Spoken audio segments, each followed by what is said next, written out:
좋습니다. 우선 성경 통독하는 분들은 왜 역대기가 구약 마지막 통독 본문으로 정해졌을까에 대해서 아마 질문이 생길 수 있을 것 같습니다. 지금 우리가 보고 있는 개역 개정판은 성경 순서를 장르별로 이렇게 하고 있습니다. 하지만 지금 우리가 통독하는 것은 시간의 순서에 따라서 성경을 통독하고 있죠. 그렇다면 왜 왕정기를 다루고 있는 역대기가 왜 또 마지막 구약 본문이 될까라는 생각이 들 수 있어요. 왜냐하면 내용과 독자 때문에 그렇습니다. 역대기는 아담으로 시작이 됩니다. 그리고 나서 마지막 문단에서 고레스 왕에 의해서 이스라엘 백성이 포로에서 귀환하는 명령이 떨어지는 것으로 전체 내용이 마무리가 됩니다.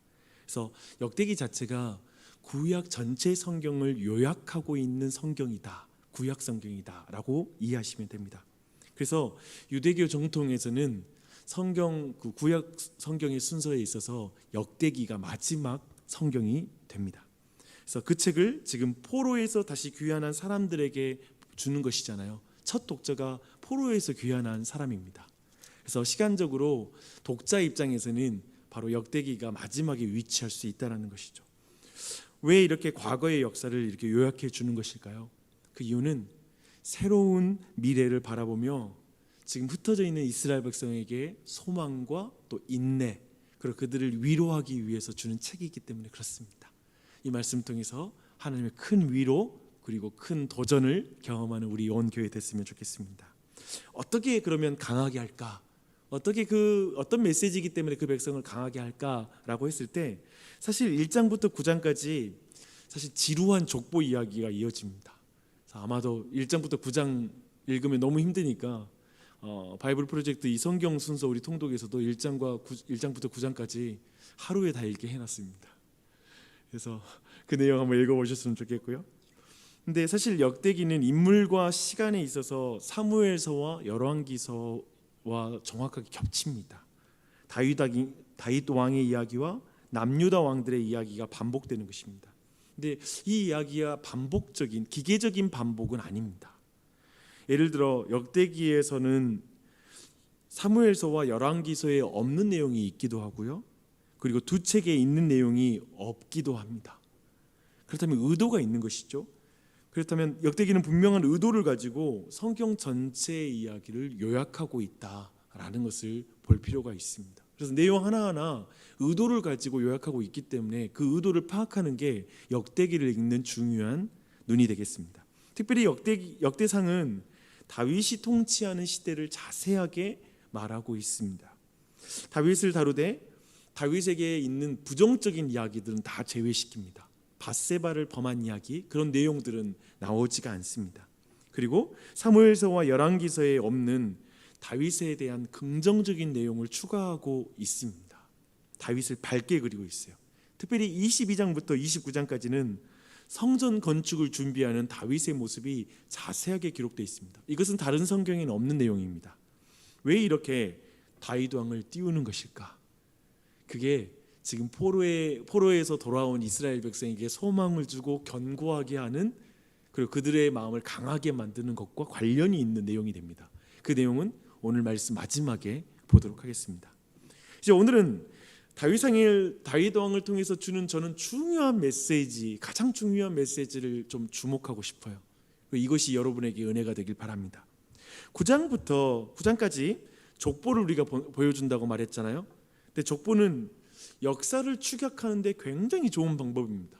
아담부터 시작해서 쭉 고레스까지 가잖아요.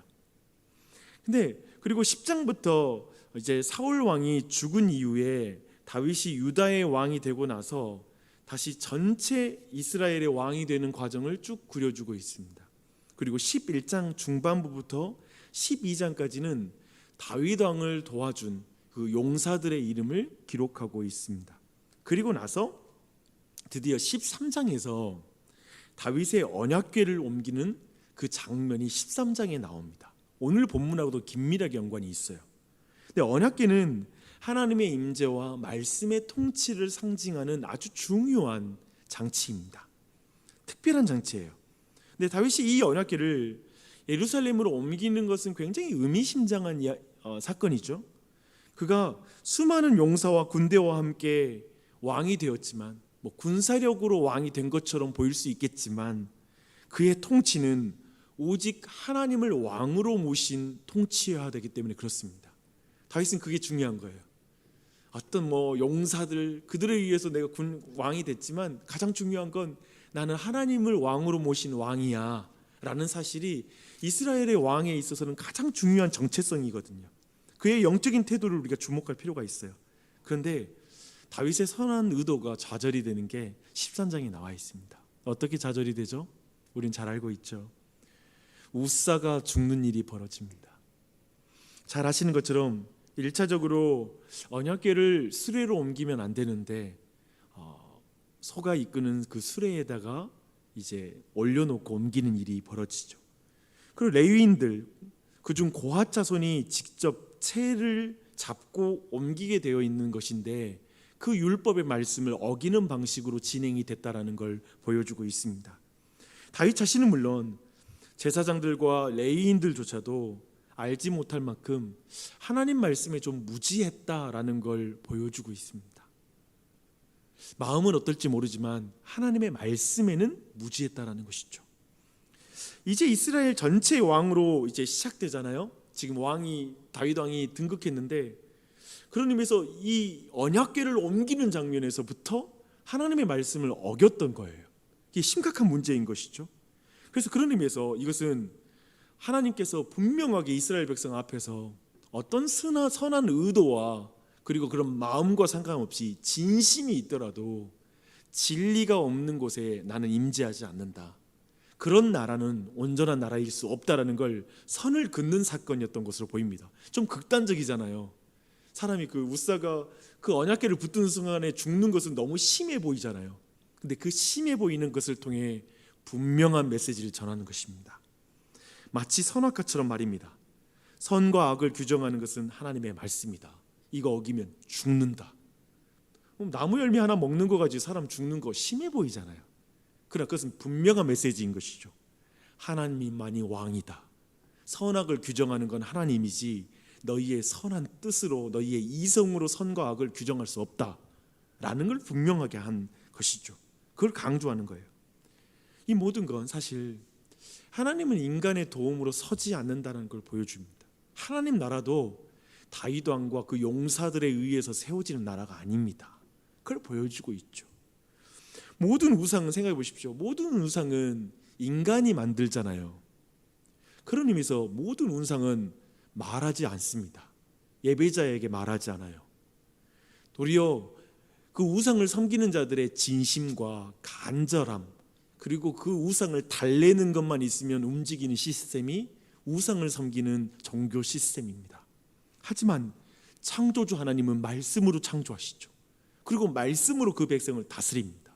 그래서 하나님을 경외함으로 하나님을 섬길진데, 그 경외함이란 하나님의 말씀을 듣는 경외함이요, 하나님의 말씀에 순종하는 경외함입니다. 이게 이스라엘의 하나님을 섬기는 핵심이고요, 오늘날에도 우리가 성경을 믿고 따르는 우리의 핵심적인 신앙의 모습이 되겠습니다. 오늘 우리가 주목하고 싶은 대목이에요. 다윗 왕을 통해 주목하고 싶은 부분입니다. 오직 하나님은 경외함으로 예배할 수 있는데 경외함은 진심만으로는 부족하다는 것입니다. 진리 안에서 하나님의 말씀에 순종하는 진심이 하나님이 받으시는 예배인 줄 믿습니다. 그걸 주목할 필요가 있는 것이죠. 그 내용들 좀 더 한번 볼게요.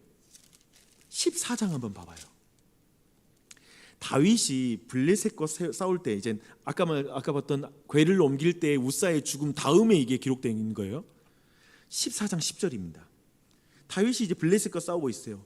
근데 10절에 다윗이 하나님께 물어 이르되 내가 블레셋 사람들을 치러 올라가리이까 주께서 그들을 내 손에 넘기시겠나이까 하니 여호와께서 그에게 이르시되 올라가라 내가 그들을 내 손에 넘기리라 하신지라. 16절이에요. 이에 다윗이 하나님의 명령대로 행하여 블레셋 사람들의 군대를 쳐서 기브온에서부터 게셀까지 이르렀더니 뭘 보여줘요? 저는 어제 통독하면서 이게 그냥 눈에 확 들어오더라고요. 다윗이 그냥 전쟁터에 나가서도, 어떤 전쟁을 하기 전에도 하나님 올라갈까요? 말까요? 하나님 할까요? 말까요?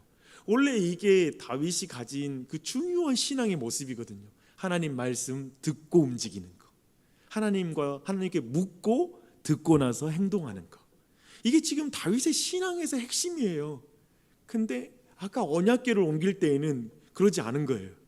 하나님께 묻고 그리고 하나님 말씀대로 행하는 게 깨져버린 거예요. 그걸 보여주고 있어요. 그리고 와서 이제 15장으로 넘어갔어요. 우리가 쭉 읽었죠. 이제 다시 언약궤를 옮기는 주제예요. 아마 지금 뭔가 중간에 이걸 역대기서는 중간에 넣는 거예요. 한 번의 실패와 두 번째 15장에서는 다윗이 성공을 하죠. 다윗이 이제 언약궤를 옮기려고 했던 이제 다시 옮길 때에는 하나님의 말씀대로 행합니다. 2절 레위 사람 외에는 하나님의 궤를 맬 수 없나니 라는 걸 알아요. 그리고 나서 13절을 보니까 전에는 너희가 레위의 고아 자손들이죠. 너희들이 매지 아니하였으므로 우리 하나님 여호와께서 우리를 충돌하셨나니 이는 우리가 규례대로 저에게 구하지 아니하였습니다 라고 말하고 있습니다. 이 사실을 다윗은 분명히 깨달은 것이죠. 다윗은 이제 온 레위 지파와 제사장들을 모아서 그들의 지도자들에게 사명을 주고 그들을 성결하게 하여서 언약궤를 옮기는 장면으로 이어집니다. 15절입니다. 모세가 여호와의 말씀을 따라 명한 대로 이제 그 일을 너희들이 행해야 된다라는 걸 말하고 있죠. 말씀대로 행하는 거예요. 네, 이 주제와 관련된 한 가지 사건만 더 볼게요. 17장 가보십시오. 정말 지금 역대기서가 뭘 강조하는지 보는 거예요, 여러분. 17장에 보면 1절부터 5절까지만 볼게요. 다윗이 그의 궁전에 거주할 때 다윗이 선지자 나단에게 이르되 나는 백향목 궁에 거주하거늘 여호와의 언약궤는 휘장 아래에 있도다. 나단이 다윗에게 아뢰되 하나님이 왕과 함께 계시니 마음에 있는 바를 모두 행하소서. 그 밤에 하나님의 말씀이 나단에게 임하여 이르시되 가서 내 종 다윗에게 말하기를 여호와의 말씀이 너는 내가 거주할 집을 건축하지 말라. 내가 이스라엘을 애굽에서 올라오게 한 날부터 오늘까지 집에 있지 아니하고 오직 이 장막과 저 장막에 있으며 이 성막과 저 성막에 있었나니 라고 말합니다. 보십시오. 여기에 또 진심이 나오죠. 다윗의 진심, 선한 마음이 보이죠. 성전을 짓고 싶은 거예요. 자기가 백향목에 있는 게 그렇게 불편한 거예요. 성막은 저 언약궤는 저 천막 안에 있고 자기는 좋은 백향목 궁에 있는 게 너무 속상한 거예요. 그래가지고 성전을 짓고 싶은 거예요. 그래서 여기에 나단도 동의해요. 얼핏 들으니 그 진심을 알거든요. 나단도 아는 거예요. 그러니까 마음에 있는 대로 행하소서 했다가 하나님의 말씀을 듣죠. 아니, 너는 너를 통해서 이 성전을 지을 필요 없어.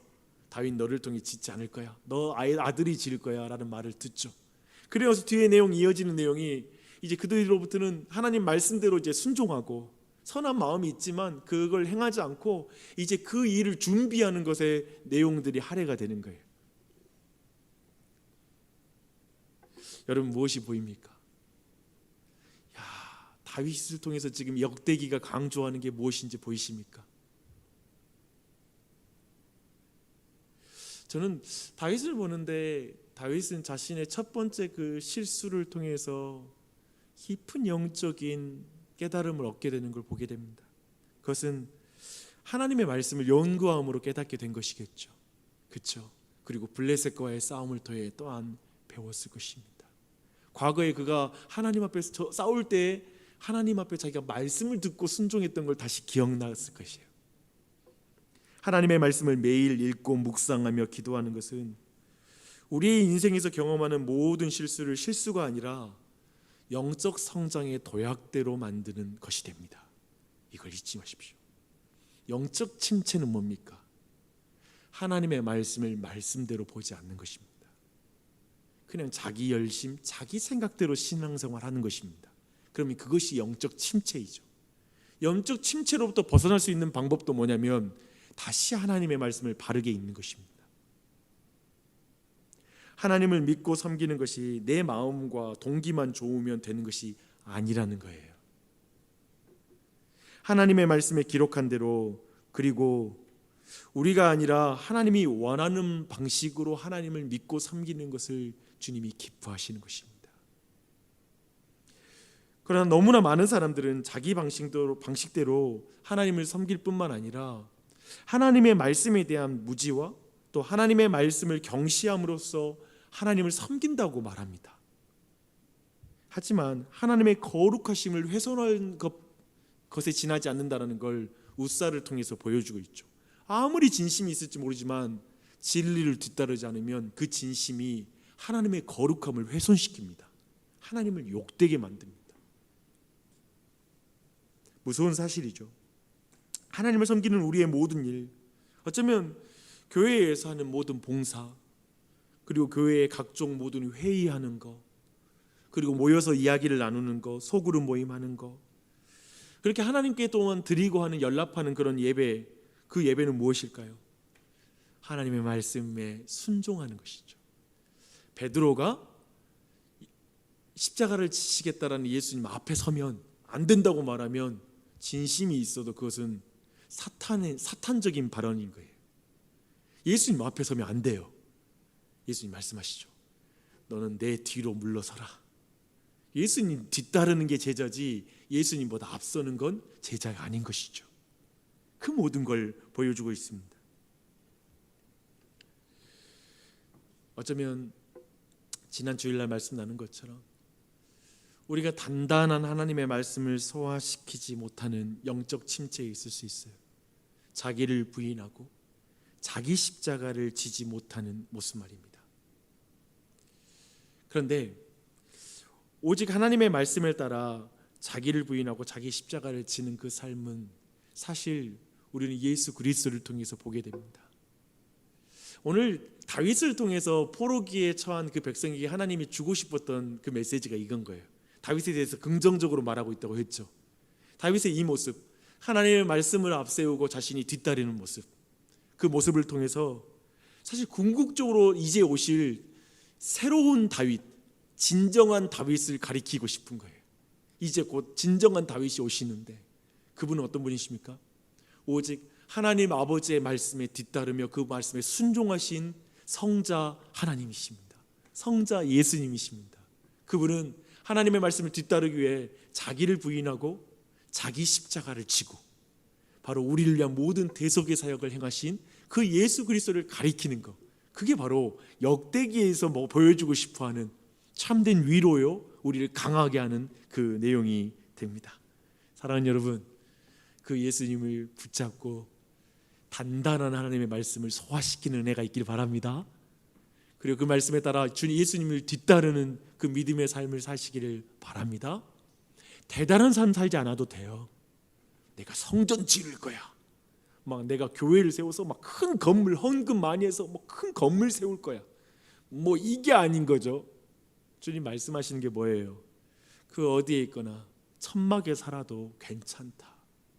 그게 중요하지 않아. 너 대단한 커리어를 갖추는 거 중요하지 않아. 나한테는 하나님 그렇게 말하는 거예요. 내게 있어서는 그렇게 중요하지 않아. 네가 헌금 많이 하고 뭐 하는 거 중요하지 않아. 네 좋은 집에 살아. 내 집은 천막이어도 좋아. 내가 언제 천막에 내가 거할 정도야? 그 정도로 내가 작은 존재야? 온 세상도 나를 두기에는 작아. 그저 네가 나에게 하나님 할까요 말까요? 오늘 내가 누구 만나는데 지혜롭게 말할 수 있도록 도와주세요. 하나님 무슨 말을 해줘야 될까요?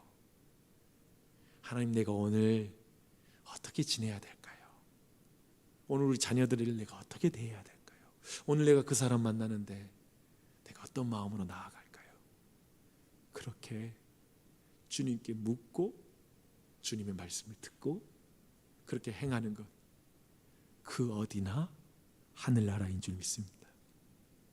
그 어디나 하늘나라인 줄 믿습니다. 그걸 원하시는 거예요. 그걸 원하시는 거예요. 그러니까 오늘 예수님의 이름 붙잡고 기도하십시오. 하나님 분명히 위로해 주실 거예요. 강하게 하실 거예요. 이 세상 우리가 결코 슬픔으로만 걷지 않을 거예요. 주 예수와 함께 하늘나라를 사는 이 한 날 되시길 축원합니다. 기도하겠습니다.